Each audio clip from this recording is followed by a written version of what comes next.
Hello friends, देव studies से मैं पूनम कुमारी आपका बहुत बहुत स्वागत करती हूँ। दोस्तों, हम लोग प्राचीन भारतीय इतिहास को जानने के क्रम में सिंधु घाटी सभ्यता पढ़ रहे हैं और यह इस चैप्टर का दूसरा वीडियो है। जिन दोस्तों ने इसका पार्ट 1 नहीं देखा है तो वो इस चैप्टर को और बेहतर तरीके से समझने के लिए पहले इसका पार्ट 1 देख ले। लिंक मैंने डिस्क्रिप्शन बॉक्स में दे रखा है। तो चलिए, पिछले वीडियो में हम लोग इस चैप्टर से संबंधित क्या जानकारियाँ हासिल किए हैं इसके बारे में एक बार फिर से रिकॉल करते हैं। हमने देखा था पिछले वीडियो में कि इसके खोजकर्ता जो जॉन मार्शल थे, उनके नेतृत्व में 1921 में इस सभ्यता की सर्वप्रथम खोज की गई थी। किंतु उनसे पहले भी चार्ल्स मैसन, बर्टन बंधु और अलेक्जेंडर कनिंघम के द्वारा इस सभ्यता के खोज के प्रयास किए गए थे, किंतु सफलता जॉन मार्शल को 1921 में मिली थी और इसकी आधिकारिक घोषणा उन्होंने 1924 में की थी। फिर हमने इस सभ्यता की विशेषताओं के बारे में जाना, जिसमें हमने देखा कि यह एक नगरीय सभ्यता थी, जिसमें इसका नगर नियोजन देखा हमने कि यह एक उच्च कोटि का नगर नियोजन था वहाँ, जिसमें नलियाँ गलियाँ सब सुव्यवस्थित तरीके से बनी हुई थी, सड़कें चौड़ी थी, एक दूसरे को समकोण पर काटती थी और ये लोग बहुत सुव्यवस्थित तरीके से जीते थे। पक्के के मकान यानी ईंटों के मकान में रहते थे। ये जो नगर था 2 भागों में विभाजित था, एक पश्चिम भाग और एक पूर्व भाग। पश्चिम भाग ऊँचे यानी टीले नुमा स्थान पर था, जहाँ का नगर नियोजन यानी महलें, मकान आदि अच्छे ढंग से यानी उच्च कोटि के थे। वहीं जो पूर्वी भाग था वो निम्न कोटि का था। तो इससे हम लोगों ने अंदाज़ा लगाया कि शायद ये जो उच्च कोटि यानी कि पश्चिम भाग में उस शासक वर्ग या पुरोहित वर्ग रहते होंगे। वहीं हमने पूर्वी भाग के बारे में देखा कि शायद यहाँ श्रमिक या किसान वर्ग रहते होंगे। और जो इस नगर नियोजन की खासियत थी कि इसके कुछ भी यानी जो गेट था, घर के दरवाजे मेन सड़क पर नहीं खुलते थे बल्कि पीछे की तरफ खुलते थे। आगे हमने इसकी विशेषताओं में देखा कि यह एक कांस्य युगीन सभ्यता थी। कांस्य युगीन सभ्यता इसलिए इसको कहा जाता है क्योंकि यहाँ जो धातु मिले हैं पुरातात्विक खुदाई के रूप में, वहाँ कांसे के धातु का इस्तेमाल का सबसे ज़्यादा प्रमाण मिला है। तो इस वजह से इसे एक कांस्य युगीन सभ्यता कहते थे। उसके बाद हमने देखा कि यह एक आदि ऐतिहासिक युगीन सभ्यता थी। आदि ऐतिहासिक युगीन सभ्यता से तात्पर्य है हमारा कि ऐसे युग से जहाँ पुरातात्विक साक्ष्य भी मिले हैं और लिखित साक्ष्य भी, किंतु उस लिखित साक्ष्य को पढ़ा नहीं जा पाया है। मीन्स कोई भी रीज़न हो, चाहे वो लिपि की कठिनाई हो, चाहे वो भाषा की कठिनाई हो, कोई भी कारण हो, इसको पढ़ा नहीं जा पाया। तो इसे हम लोग आदि ऐतिहासिक युग में रखते हैं। तो चूँकि सिंधु घाटी सभ्यता से जो कुछ भी मिला है उसे अब तक पढ़ा नहीं जा पाया है, तो इस वजह से इसे आदि ऐतिहासिक युग में रखा गया। फिर हमने देखा यह एक विस्तृत सभ्यता थी जिसका क्षेत्रफल 13 लाख वर्ग किलोमीटर था। फिर हमने इसकी विशेषताओं में देखा कि ये किस प्रकार से व्यापारिक केंद्र था, यानी कि नगरीय सभ्यता भी थी और एक व्यापारिक केंद्र भी थी। फिर हमने देखा कि यह एक व्यापारिक सभ्यता थी जिसमें टीन, सोना, चांदी, तांबा आदि का व्यापार होता था। फिर हमने देखा इसकी आकृति जो एक त्रिभुजाकार आकृति थी। फिर इसके बाद इसकी विशेषताओं के बाद हमने इसके सामाजिक, आर्थिक, धार्मिक और राजनीतिक स्थिति को भी जाना। सामाजिक स्थिति में हमने देखा कि यह एक मातृसत्तात्मक समाज था, यानी सिंधु घाटी सभ्यता के जो लोग थे वे मातृसत्तात्मक समाज के लोग थे। ये संयुक्त परिवार में विश्वास करते थे। यहाँ के जो लोग थे स्त्री और पुरुष दोनों ही श्रृंगार करते थे। प्लस हमने देखा कि यहाँ का जो समाज था वो 4 भागों में विभक्त था, पुजारी और श्रमिक, किसान और व्यापारी। फिर हमने इसकी सामाजिक स्थिति में देखा कि ये लोग शांति प्रिय रहना यानी शांति प्रिय लोग थे। फिर हमने इसकी आर्थिक स्थिति देखी। आर्थिक स्थिति में हमने देखा कि यह कृषि प्रधान अर्थव्यवस्था थी। यहाँ सिंचाई होती थी कृषि के लिए। फिर यहाँ पर गेहूँ, जौ, सरसों, मटर आदि की खेती होती थी और ये लोग चावल से और बाजरे से अपरिचित थे, किंतु उत्तर हड़प्पा काल में शायद इस चावल से ये लोग परिचित थे होने लगे। मीन्स लोथल से कुछ चावल के साक्ष्य मिले, तो शायद उत्तर हड़प्पा काल में यहाँ पर चावल के यानी धान की भी उपज होने लगी थी। फिर हमने इसकी आर्थिक स्थिति में आगे देखा कि यहाँ व्यापार यानी घरेलू व्यापार और विदेशी व्यापार भी होते थे। इस व्यापार में यानी कि यहाँ तक मुद्रा का आविष्कार नहीं हो पाया था और ये लोग वस्तु विनिमय प्रणाली के द्वारा व्यापार यानी आदान प्रदान करते थे। फिर हमने इसकी धार्मिक स्थिति देखी। धार्मिक स्थिति में हमने देखा कि ये लोग प्रकृति बहुदेववाद थे, यानी प्रकृति की पूजा करते थे और विभिन्न देवताओं की भी पूजा करते थे, जिसमें इंद्र, वरुण, अग्नि आदि की पूजा करते थे। लिंग योनि की भी पूजा करते थे। धार्मिक में हमने फिर देखा कि ये लोग यज्ञ अनुष्ठान भी करते थे और ये लोग पशु बलि भी देते थे और ये लोग जादू टोने में भी विश्वास करते थे। राजनीतिक स्थिति में हमने देखा कि चूँकि लिपि को पढ़ा नहीं जा पाया है अभी तक, वहाँ कुछ भी जो भी साक्ष्य मिले हैं उस साक्ष्य को पढ़ा नहीं जा पाया, तो इसलिए उसकी राजनीतिक स्थिति को एग्जैक्टली बताना थोड़ा मुश्किल है। इस वजह से सिर्फ ये अनुमान लगाया जा सकता है कि ये लोग संभवतः पुरोहित वर्ग यानी कि वहाँ जो शासन था वो संभवतः पुरोहित वर्ग का शासन रहा होगा। तो ये ओवरऑल हमने इसकी विशेषताएं, खोजकर्ता और सामाजिक, आर्थिक, राजनीतिक और धार्मिक स्थिति को देखा। अब हम लोग इससे संबंधित आगे जानकारियां प्राप्त करेंगे। सिंधु घाटी सभ्यता से संबंधित आगे जानकारियां प्राप्त करने के लिए हम लोग आगे बढ़ते हैं। दोस्तों, ये जो सिंधु घाटी सभ्यता है, इससे संबंधित जो क्वेश्चंस एग्जाम्स में पूछे जाते हैं वो ज़्यादातर इससे रिलेटेड होते हैं कि जैसे ये किस नगर की खोज किसने की, किस वर्ष की, और यह नगर किस नदी के किनारे स्थित है, या फिर इस नगर के खोज में क्या क्या प्राप्त हुए हैं यानी अवशेष के रूप में। तो चलिए हम लोग देखते हैं कि कौन से नगर किस नदी के किनारे स्थित है और इसके खोजकर्ता कौन है। तो दोस्तों, इसमें हम लोग सबसे पहले हड़प्पा नगर को जानने का प्रयास करते हैं। यह जो हड़प्पा नगर है, हड़प्पा की खोज सबसे पहले दयाराम साहनी के द्वारा की गई 1921 में, और यह जो है मोंटगोमरी जिला पंजाब पाकिस्तान में स्थित है। यानी हड़प्पा नगर जो है वर्तमान में पाकिस्तान में स्थित है। यह रावी नदी के तट पर स्थित है और इसके खोज में देखते हैं कि क्या क्या मिला है। तो इसके खोज में दोस्तों एक अन्नागार मिला है। यह अन्नागार इस सभ्यता का सबसे विशाल स्मारक माना जाता है। वहीं श्रमिक का आवास मिला है। श्रमिक का आवास संभवतः वह अन्नागार के नज़दीक है, तो इस वजह से शायद ये श्रमिक यहाँ इस अन्नागार में काम करने वाले होंगे, तो इस वजह से यहाँ श्रमिक का भी आवास मिला है। एक इक्का गाड़ी मिला है। इक्का गाड़ी का अर्थ होता है मीन्स इक्का गाड़ी उस तरह का गाड़ी होता है जिस पर सामान ढोने का काम किया जाता है। तो यहाँ पर एक इक्का गाड़ी का भी अवशेष मिला है। कांसे के दर्पण मिले हैं। स्वास्तिक का चिन्ह भी मिला है यहाँ से। R37 कब्रिस्तान यानी कि वहाँ पर शवों को कब्रिस्तान यानी कि दफनाने की प्रथा थी और ये कब्रिस्तान के रूप में प्रमाणित होता है। तो R37 कब्रिस्तान भी यहाँ से प्राप्त हुए हैं। विदेशी की कब्र यानी विदेशी की यहाँ से एक विदेशी की कब्र भी प्राप्त हुई। संभवतः यह विदेशी व्यापार के लिए आया होगा और उसकी मृत्यु यहाँ हुई होगी, तो एक विदेशी की कब्र भी यहाँ से प्राप्त हुई। वहीं श्रृंगार पेटिका हमने देखा कि पिछले वीडियो में कि उसकी सामाजिक स्थिति में कि वहाँ जो सिंधु सभ्यता के लोग थे वे श्रृंगार यानी स्त्री और पुरुष दोनों ही श्रृंगार करते थे। तो यहाँ से एक श्रृंगार पेटिका भी बरामद हुई है। वहीं स्त्री के गर्भ से निकलते पौधे की मूर्ति यानी एक ऐसी मूर्ति मिली है जिसमें स्त्री के गर्भ से पौधे को निकलते हुए दिखलाया गया है। इसका तात्पर्य शायद ये हो सकता है कि स्त्री को प्रकृति यानी संसार की जननी के रूप में दिखाने का प्रयास किया गया है।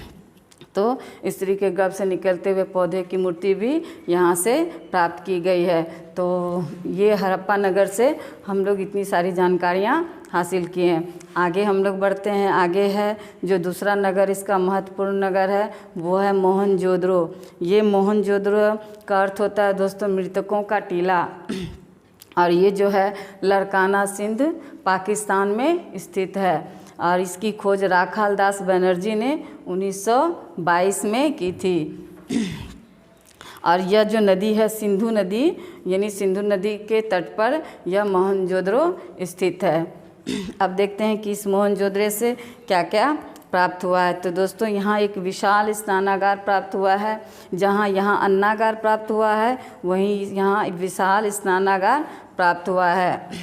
यहाँ कांस्य के दर्पण प्राप्त हुए हैं, तो यहाँ कांस्य की मूर्ति प्राप्त हुई। वहीं सूती कपड़े के साक्ष्य वहाँ मिले हैं। मेसोपोटामिया की मुहर मिली है वहाँ से, यानी वो लोग घरेलू और विदेशी व्यापार भी करते थे, तो संभवतः मेसोपोटामिया का कोई व्यापारी यहाँ मुहर लाया होगा, या यहाँ का लोग कोई वहाँ गए होंगे और वहाँ से मुहर लाए होंगे। तो मेसोपोटामिया की मुहर भी मिली है। हाथी का कंकाल भी मिला है और घोड़े के दांत भी वहाँ से मिले हैं। मीन्स हाथी और घोड़े वहाँ पाले जाते थे, इसका ये प्रमाण मिलता है। तो यहाँ से क्या क्या मिला है दोस्तों? विशाल स्नानागार, कांस्य मूर्ति, सूती कपड़े के साक्ष्य, मेसोपोटामिया की मुहर, हाथी का कंकाल और घोड़े के दांत, ये सब यहाँ यानी मोहनजोदड़ो से मिले हैं। और मोहनजोदड़ो की खोज किसने की थी? राखालदास बनर्जी ने, और यह सिंधु नदी के तट पर स्थित है।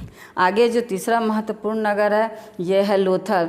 अब लोथल के बारे में हम लोग जानकारी हासिल करते हैं। ये लोथल जो है गुजरात में स्थित है और इसकी जो खोज है रंगनाथ राव ने की थी। यह भोगवा नदी के किनारे स्थित है, यानी लोथल गुजरात में भोगवा नदी के किनारे स्थित है और इसकी खोज रंगनाथ राव ने सर्वप्रथम की थी। अब देखते हैं यहाँ से क्या क्या साक्ष्य मिले हैं।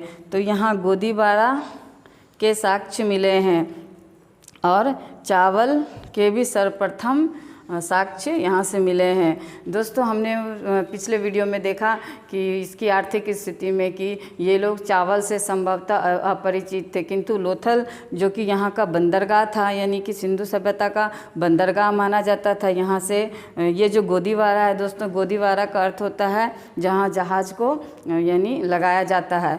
तो चूँकि यह एक बंदरगाह था तो यहाँ पर चावल के साक्ष्य मिले हैं। तो शायद उत्तर हड़प्पा काल में यहाँ चावल की खेती होने लगी थी, तो यहाँ से चावल की साक्ष्य मिले हैं। मनके के बनाने के कारखाने मिले हैं, यानी कि यहाँ मनके बनाने का कारखाना था। फारस की मुहर, यानी फारस की मुहर भी यहाँ से मिली है। तो संभवतः इन लोगों का व्यापार जो है फारस से भी होता था।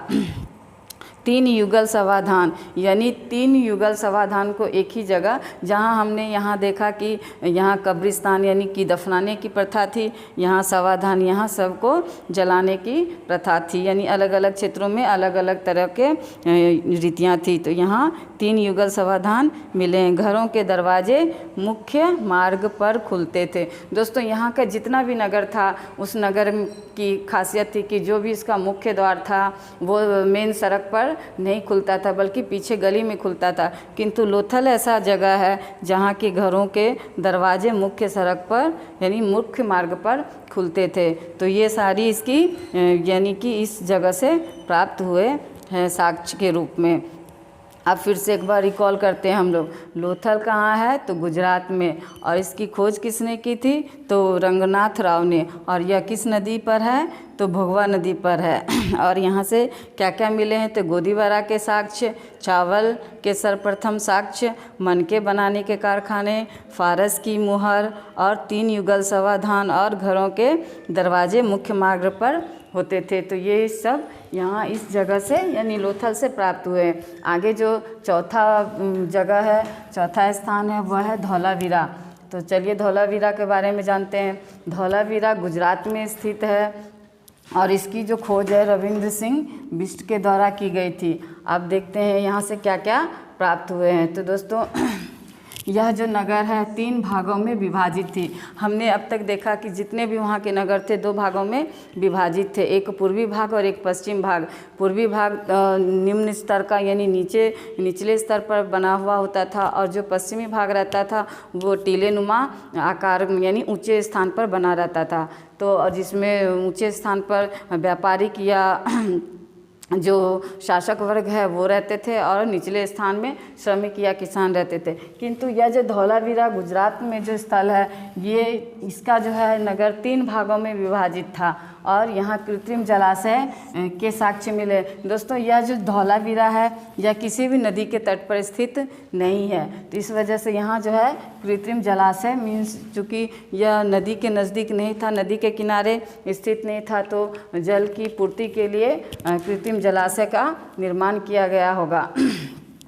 वहीं पॉलिश युक्त सूचना पट यानी पॉलिश युक्त सूचना पट भी वहाँ से प्राप्त हुए हैं। स्टेडियम के साक्ष्य यानी सामूहिक रूप से वहाँ खेल वगैरह भी होता था, इसके भी साक्ष्य यानी स्टेडियम के रूप में प्राप्त हुए हैं। तो हम लोग देखते हैं धौलावीरा से क्या है। धौलावीरा रिकॉल करते हैं तो धौलावीरा गुजरात में स्थित है। इसकी खोज रविंद्र सिंह बिष्ट ने की थी और यह नगर 3 भागों में विभाजित है। कृत्रिम जलाशय के साक्ष्य भी मिले हैं, पॉलिश युक्त सूचना पट और स्टेडियम के साक्ष्य भी यहाँ से प्राप्त हुए हैं। अब जो पांचवा महत्वपूर्ण नगर है वो है चंद्रहुद्रो।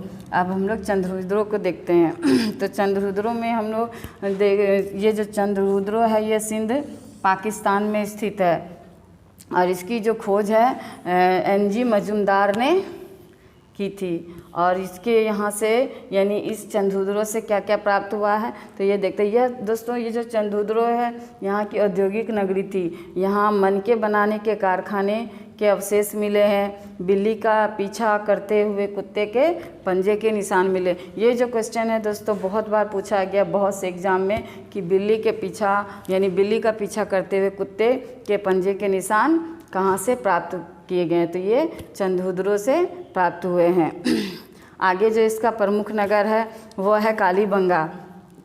कालीबंगा दोस्तों हनुमानगढ़ राजस्थान में स्थित है और यह घग्गर नदी के तट पर स्थित है। इसकी खोज अमलानंद घोष के द्वारा की गई थी।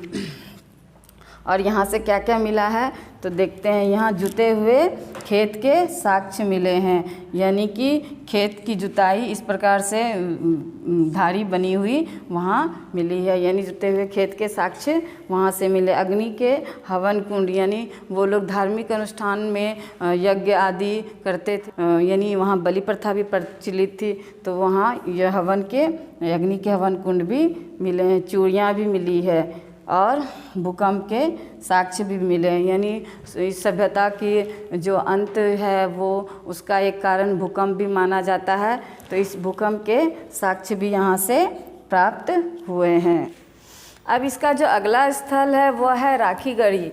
यह राखीगढ़ी दोस्तों हिसार हरियाणा में स्थित है और यह घग्गर नदी के तट पर स्थित है। इसकी जो खोज है सूरजभान के द्वारा की गई है और यह भारत में स्थित सबसे बड़ा स्थल है, यानी सिंधु घाटी सभ्यता की खोज में जो भी स्थल प्राप्त हुए हैं उसमें लगभग 1000 तो भारत में स्थित है, 500 पाकिस्तान में और लगभग 2 स्थान जो है वो अफगानिस्तान में प्राप्त किए गए। तो ये जो भारत में प्राप्त स्थानों में ये राखीगढ़ी सबसे बड़ा स्थान हिंदुस्तान में प्राप्त किया गया है। और यहाँ से जो प्राप्त हुआ है वह ताम्र उपकरण प्राप्त हुआ, यानी कि तांबे और कांसे का वो लोग बड़े पैमाने पर इस्तेमाल करते थे, तो इसी के कारण यहाँ पर एक तांबे का उपकरण प्राप्त किया गया है। तो हम लोग एक बार फिर से राखीगढ़ी को देखते हैं। तो राखीगढ़ी हिसार हरियाणा में स्थित है और यह घग्गर नदी के तट पर स्थित है और इसकी खोज सूरजभान के द्वारा की गई है और यह भारत में स्थित सबसे बड़ा नगर है और यहाँ से ताम्र उपकरण प्राप्त हुए हैं। अब अगला स्थल जो है वह है इस सभ्यता का बनावली, यानी ये बनावली हरियाणा में स्थित है और यह सरस्वती नदी के किनारे स्थित है। दोस्तों इस सरस्वती नदी का अस्तित्व अभी यानी मिट चुका है। यह सरस्वती नदी अब लुप्त हो चुकी है और किंतु यह जो बनावली है यह सरस्वती नदी के तट पर स्थित थी और यहाँ से जो प्राप्त हुआ है वह मिट्टी के हल प्राप्त हुए, यानी कि खिलौने, बच्चे के खिलौने के रूप में मिट्टी का एक हल प्राप्त हुआ है। अब आगे देखते हैं हम लोग अगला प्रमुख स्थान रोपर। ये जो रोपर है ये पंजाब में स्थित है और ये सतलज नदी के तट पर स्थित है और इसके जो खोजकर्ता है यज्ञदत्त शर्मा थे और यहाँ से जो तांबे की कुल्हाड़ी प्राप्त की गई, यानी कि यहाँ से भी एक ही चीज़ बरामद हुई है, वह है तांबे की कुल्हाड़ी। तो रोपर को फिर से देख लेते हैं, एक बार रिकॉल करते हैं। रोपर जो कि पंजाब में स्थित है, यह सतलज नदी के तट पर है। इसकी खोज यज्ञदत्त शर्मा के द्वारा की गई है और तांबे की कुल्हाड़ी यहाँ से प्राप्त किया गया है। अगला जो प्रमुख स्थल है वह है इस सभ्यता का रंगपुर। यह रंगपुर दोस्तों अहमदाबाद गुजरात में स्थित है और यह भादर नदी के तट पर स्थित है और इसकी जो खोज है SR राव के द्वारा की गई थी। यहाँ से धान की भूसी और ज्वार बाजरा के अवशेष मिले हैं। दोस्तों हमने पिछले वीडियो में देखा था कि इसकी आर्थिक स्थिति में कि यहाँ पर शायद मीन्स धान की खेती नहीं होती थी, यानी चावल नहीं उपजाया जाता था, किंतु बाद में उत्तर हड़प्पा काल में शायद चावल की खेती या धान की खेती होने लगी थी। तो इस वजह से यहाँ से रंगपुर में धान की भूसी प्राप्त किया गया है और जो लोथल में हमने देखा कि चावल के कुछ अवशेष मिले थे। तो यहाँ से यानी ये माना जाता है कि उत्तर हड़प्पा काल में संभवतः धान या चावल की कृषि होने लगी थी और ज्वार और बाजरा के अवशेष भी यहाँ से प्राप्त हुए हैं। यानी रंगपुर से धान की भूसी और ज्वार बाजरा के अवशेष प्राप्त हुए हैं। अब अगला जो स्थल है वह है सुरकोटदा। ये सुरकोटदा कच्छ गुजरात में स्थित है और यह सरस्वती नदी के तट पर स्थित है। और यहाँ से क्या क्या मिला है ये देखते हैं। तो यहाँ से कलश मिला है और एक शवाधान मिला है, यानी शव के जलाने के साक्ष्य है, और घोड़े की हड्डी मिली है और तराजू मिले हैं। यानी सिंधु सभ्यता के लोग घोड़े से परिचित थे और वहाँ नाप तोल के रूप में तराजू का इस्तेमाल होता था। यानी व्यापार जो वे लोग एक दूसरे से करते थे तो वो उसमें तराजू का उपयोग वो लोग करते थे। तो ये सब चीज़ें आपके सुरकोटदा से प्राप्त हुए हैं। तो सुरकोटदा के बारे में और एक बार रिकॉल करते हैं। यह सुरकोटदा कच्छ गुजरात में स्थित है। यह सरस्वती नदी के तट पर स्थित है। सरस्वती नदी का अस्तित्व अब मिट चुका है। सरस्वती नदी अब अस्तित्व में नहीं है। यहाँ से कलश, शवाधान और घोड़े की हड्डी और तराजू मिले हैं। ये सब चीज़ें इस सारी स्थानों से प्राप्त हुए हैं। इससे रिलेटेड बहुत सारे क्वेश्चंस बहुत से एग्जाम्स में पूछे जाते हैं। तो सिंधु घाटी सभ्यता से संबंधित प्रमुख स्थानों को जानने के पश्चात हम लोग ये जानने का प्रयास करते हैं कि इस सभ्यता का पतन कैसे होता है। दोस्तों ये एक बहुत ही विस्तृत सभ्यता थी जिसका विस्तार लगभग 13 लाख वर्ग किलोमीटर तक फैला हुआ था। ना सिर्फ 13 लाख वर्ग किलोमीटर बल्कि खोद के दौरान पता चला कि यह लगभग 20 लाख वर्ग किलोमीटर तक या इससे भी ज़्यादा यह फैला था। और कि यह इतनी विकसित सभ्यता, इतनी विस्तृत सभ्यता का अचानक विनाश हो जाता है, अंत हो जाता है। इसके पीछे क्या कारण है, इसके बारे में विद्वानों के मत एक नहीं है। यानी इसके पतन के विषय में विद्वानों में विभिन्नता, यानी उनके मतों में विभिन्नता है। तो हम लोग इसके पतन के विभिन्न कारणों की ओर चलते हैं। तो इसका जो प्रमुख कारण है माना जाता है वो है आर्यों का आक्रमण। जो व्हीलर है इतिहासकार, उनके अनुसार संभवतः आर्यों का आक्रमण हुआ होगा। आर्यों ने इस सभ्यता पर आक्रमण किया होगा और इसको ध्वस्त करने के बाद पुनः फिर से एक अपनी नई सभ्यता यानी आर्य सभ्यता या वैदिक सभ्यता का आरंभ किया होगा। तो एक इसका कारण आर्यों का आक्रमण माना जाता है। दूसरा है इसका बाढ़, यानी बाढ़ इस सभ्यता के पतन का एक कारण माना जाता है। इस कारण के सोच रखने वाले हैं मैकजॉन, यानी मैकजॉन और मार्शल के अनुसार बाढ़ इसका एक कारण माना जाता है। यानी संभवतः बाढ़ आया होगा और बाढ़ के कारण इस सभ्यता का अंत हो गया होगा, यानी ये सभ्यता बाढ़ में बह गई होगी। तीसरा जो कारण है भूकंप। हमने पीछे पढ़ा था कि भूकंप के साक्ष्य भी प्राप्त हुए हैं। तो संभवतः वहाँ भूकंप भी आया होगा बड़े पैमाने पर, जिसकी वजह से इस सभ्यता का अंत हो गया होगा। चौथा है सिंधु नदी का मार्ग बदलना। तो सिंधु नदी यानी इस सभ्यता की जो ज़्यादातर नगरें थी वो लगभग सिंधु नदी के आसपास या उसके किनारे स्थित थी। तो संभवतः सिंधु नदी ने अपना अचानक मार्ग बदला होगा और इस वजह से इस सभ्यता का अंत हो गया होगा। तो एक कारण इसका यह भी माना जाता है। जब पांचवा कारण है जलवायु परिवर्तन, यानी जलवायु परिवर्तन भी इसके पतन का कारण हो सकता है। संभवतः जलवायु में अचानक परिवर्तन हुआ होगा और इस सभ्यता का अंत हो गया होगा। पारिस्थितिकी असंतुलन, यानी इस सभ्यता के पतन का कारण एक पारिस्थितिकी असंतुलन को भी माना जाता है। तो ये सब प्रमुख कारण हैं इस सभ्यता के पतन के। तो दोस्तों ये थे सिंधु घाटी सभ्यता से संबंधित प्रमुख जानकारियाँ। अगर आपको मेरा यह वीडियो पसंद आता है तो आप मेरे चैनल को लाइक और सब्सक्राइब ज़रूर करें। धन्यवाद दोस्तों।